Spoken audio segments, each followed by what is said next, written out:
ಯಾಕಂದ್ರೆ ಅವರು ತಿಳ್ಕೊಂಡಿದ್ರು ಸಹಜವಾಗಿ ಕಾಂಗ್ರೆಸ್ ಪಕ್ಷವನ್ನ ಯಾವ ಮಟ್ಟಕ್ಕೆ ಅವರಿಗೆ ಇದಿತ್ತಂದ್ರೆ ಸಿದ್ದರಾಮಯ್ಯ ಸಾಹೇಬರು ರಾಜೀನಾಮೆ ಕೊಡೋದಿಲ್ಲ, ಈ ಸರ್ಕಾರ ಉರುಳೋಗುತ್ತೆ, ನಾವೇ ಹೊಸ ಸರ್ಕಾರ ಮಾಡಬೇಕು ಅನ್ನೋ ಪದ್ಧತಿಯಲ್ಲಿ ಅವರು ಇದ್ದಂಥವ್ರು. ಇವತ್ತು ಅವರು ವಿಲ ವಿಲ ವಿಲ ಅಂತ ಒದ್ದಾಡ್ತಾ ಇದ್ದಾರೆ. ಆಣೆ ಪ್ರಮಾಣದಲ್ಲಿ ನನಗೆ ಹೇಳಕ್ಕೆ ಬಹಳ ಇದು ಇವತ್ತು ಒಂಥರ ವಿಚಿತ್ರ ಅನಿಸ್ಬಿಟ್ಟಿದೆ ನನಗೆ. ಇದೇ ಯಡಿಯೂರಪ್ಪನವರು, ಇದೇ ನಮ್ಮ HD ಕುಮಾರಸ್ವಾಮಿ ಅವರು ಧರ್ಮಸ್ಥಳಕ್ಕೆ ಆಣೆ ಪ್ರಮಾಣಕ್ಕೆ ಹೋದ್ರು. ಆದರೆ ಅಲ್ಲಿ ಆಣೆ ಪ್ರಮಾಣ ಇಬ್ರು ಮಾಡಲಿಲ್ಲ, ದೇವರ ಹತ್ರ ಕೈ ಮುಗಿದು ಇಬ್ರು ಹೋಗ್ಬಿಟ್ರು ಅಲ್ಲಿ. ಆದರೆ ಆಣೆ ಪ್ರಮಾಣ ಅಂತ ಹೇಳಿದಾಗ ಯಡಿಯೂರಪ್ಪನವ್ರ ಫ್ಯಾಮಿಲಿ ವಿಚಾರದಲ್ಲಿ ಹೇಳಲೇಬೇಕಾಗಿ, ಇದೇ ಯಡಿಯೂರಪ್ಪನವರು ಬಾಲಗಂಗಾಧರ ಸ್ವಾಮೀಜಿ ಮಠದಲ್ಲಿ ರಾಘವೇಂದ್ರಗೆ ನಾನು ಟಿಕೆಟೇ ಕೊಡೋದಲ್ಲ, ನಾನು ದೇವರಾಣೆ ಅಂತ ಹೇಳಿ ಆನಂತರ ಅವರು ಟಿಕೆಟ್ ಕೊಟ್ಟಿದ್ದನ್ನ ನಾವು ನೋಡಿದ್ದೇವೆ.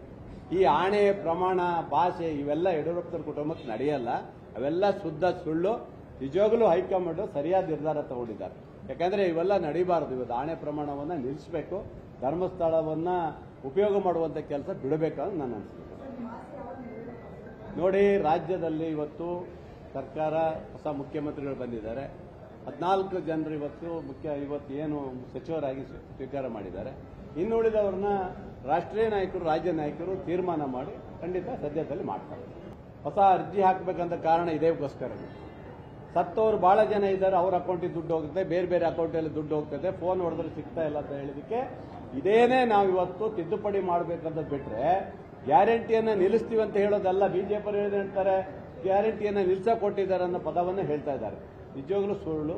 5 ವರ್ಷಗಳ ಕಾಲ ನಮ್ಮ ಮುಖ್ಯಮಂತ್ರಿಗಳು ಹೇಳಿದ್ದಾರೆ ಗ್ಯಾರಂಟಿಯ ನಿಲ್ಲಿಸುವ ಪ್ರಶ್ನೆನೇ ಇಲ್ಲ, ಆದರೆ ಅದು ಯಾರು ಒರಿಜಿನಲ್ ಇದ್ದಾರೆ ಅವ್ರಿಗೆ ಸಿಗಬೇಕನ್ನೋದು ದೃಷ್ಟಿಯಲ್ಲಿ ಇವತ್ತು ನಾವು ಮಾಡಿದ್ದೀವಿ. ಅದನ್ನು ಖಂಡಿತ ಹೊಸ ಅರ್ಜಿ ಕರೆದು ಮಾಡ್ತೀನಿ ಅಂತ ಹೇಳಿದ್ದಾರೆ, ಬಹುಶಃ ಆಗ್ಬೋದು. ಶಿವಮೊಗ್ಗ ಜಿಲ್ಲೆಯಲ್ಲಿ ಹೈಕೋರ್ಟ್ ಪೀಠ ಆಗಬೇಕಂತೇಳಿ ಸುಮಾರು 1.5 ತಿಂಗಳಿಂದ ನಮ್ಮ ಎಲ್ಲ ಶಿವಮೊಗ್ಗ ಜಿಲ್ಲೆಯ ವಕೀಲರ ಸಂಘದವರು ಹೋರಾಟವನ್ನು ಮಾಡೋ ಮೂಲಕ, ಸತ್ಯಾಗ್ರಹ ಮಾಡೋ ಮೂಲಕ ಬಹಳಷ್ಟು ಮನವಿಗಳನ್ನು ಮತ್ತು ಎಲ್ಲ ನಾಯಕರುಗಳ ಮೂಲಕ ಕೊಟ್ಟಿದ್ದಾರೆ.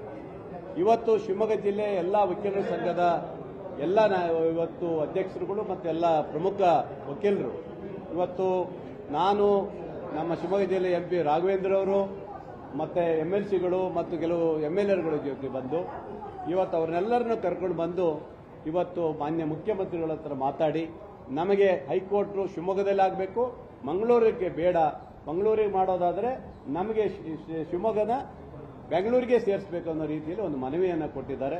ಮಾನ್ಯ ಮುಖ್ಯಮಂತ್ರಿಗಳು ಕೂರಿಸಿ ಎಲ್ಲರನ್ನೂ ಮಾತಾಡಿಸಿ ಅದರ ಬಗ್ಗೆ ಚರ್ಚೆ ಮಾಡಿದ್ದಾರೆ. ಮುಂದುವರೆದ ಭಾಗವಾಗಿ ನಾನು ಮುಂದೆ ಚರ್ಚೆ ಮಾಡಿ ಅದನ್ನು ಏನು ತೀರ್ಮಾನ ಮಾಡಬೇಕು ಮಾಡ್ತೀನಿ ಅಂತ ಹೇಳಿದ್ದಾರೆ. ಅವರಿಗೆ ನಾನು ಇವತ್ತು ಅಭಿನಂದನೆ. ಸರ್, ಒಂದು ನೋಡಿ, ಅಡ್ಡ ಮತದಾನ ಈ ರಾಜ್ಯದಲ್ಲಿ 2 ಪಕ್ಷಗಳು ತಲೆ ತಗ್ಗಿಸುವಂಥದ್ದಾಗಿದೆ.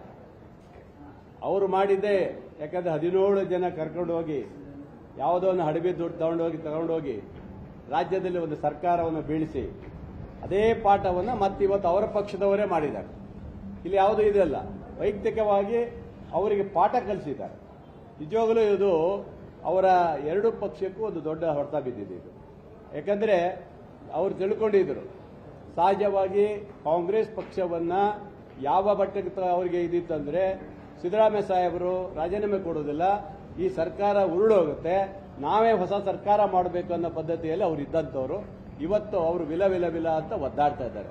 ಆಣೆ ಪ್ರಮಾಣದಲ್ಲಿ ನನಗೆ ಹೇಳಕ್ಕೆ ಬಹಳ ಇದು ಇವತ್ತು ಒಂಥರ ವಿಚಿತ್ರ ಅನಿಸ್ಬಿಟ್ಟಿದೆ ನನಗೆ. ಇದೇ ಯಡಿಯೂರಪ್ಪನವರು, ಇದೇ ನಮ್ಮ HD ಕುಮಾರಸ್ವಾಮಿ ಅವರು ಧರ್ಮಸ್ಥಳಕ್ಕೆ ಆಣೆ ಪ್ರಮಾಣಕ್ಕೆ ಹೋದ್ರು. ಆದರೆ ಅಲ್ಲಿ ಆಣೆ ಪ್ರಮಾಣ ಇಬ್ರು ಮಾಡಲಿಲ್ಲ, ದೇವರ ಹತ್ರ ಕೈ ಮುಗಿದು ಇಬ್ರು ಹೋಗ್ಬಿಟ್ರು ಅಲ್ಲಿ.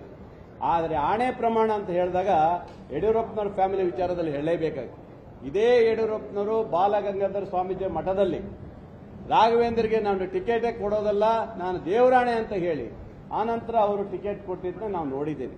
ಈ ಆಣೆ ಪ್ರಮಾಣ ಭಾಷೆ ಇವೆಲ್ಲ ಯಡಿಯೂರಪ್ಪನವ್ರ ಕುಟುಂಬಕ್ಕೆ ನಡೆಯಲ್ಲ, ಅವೆಲ್ಲ ಶುದ್ಧ ಸುಳ್ಳು.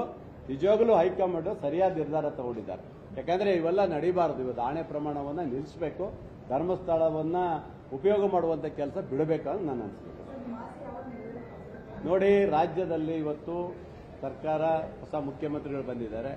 14 ಜನರು ಇವತ್ತು ಏನು ಸಚಿವರಾಗಿ ಸ್ವೀಕಾರ ಮಾಡಿದ್ದಾರೆ. ಇನ್ನುಳಿದವ್ರನ್ನ ರಾಷ್ಟ್ರೀಯ ನಾಯಕರು, ರಾಜ್ಯ ನಾಯಕರು ತೀರ್ಮಾನ ಮಾಡಿ ಖಂಡಿತ ಸದ್ಯದಲ್ಲಿ ಮಾಡ್ತಾರೆ. ಹೊಸ ಅರ್ಜಿ ಹಾಕಬೇಕಂತ ಕಾರಣ ಇದೇಗೋಸ್ಕರ.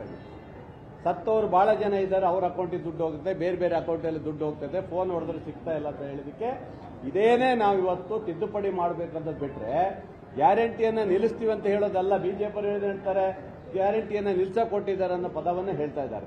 ನಿಜವಾಗ್ಲೂ ಸುಳ್ಳು. 5 ವರ್ಷಗಳ ಕಾಲ ನಮ್ಮ ಮುಖ್ಯಮಂತ್ರಿಗಳು ಹೇಳಿದ್ದಾರೆ ಗ್ಯಾರಂಟಿಯ ನಿಲ್ಲಿಸೋ ಪ್ರಶ್ನೆನೇ ಇಲ್ಲ, ಆದರೆ ಅದು ಯಾರು ಒರಿಜಿನಲ್ ಇದ್ದಾರೆ ಅವ್ರಿಗೆ ಸಿಗಬೇಕನ್ನೋದು ದೃಷ್ಟಿಯಲ್ಲಿ ಇವತ್ತು ನಾವು ಮಾಡಿದ್ದೀವಿ. ಅದನ್ನು ಖಂಡಿತ ಹೊಸ ಅರ್ಜಿ ಕರೆದು ಮಾಡ್ತೀನಿ ಅಂತ ಹೇಳಿದ್ದಾರೆ, ಬಹುಶಃ ಆಗ್ಬೋದು.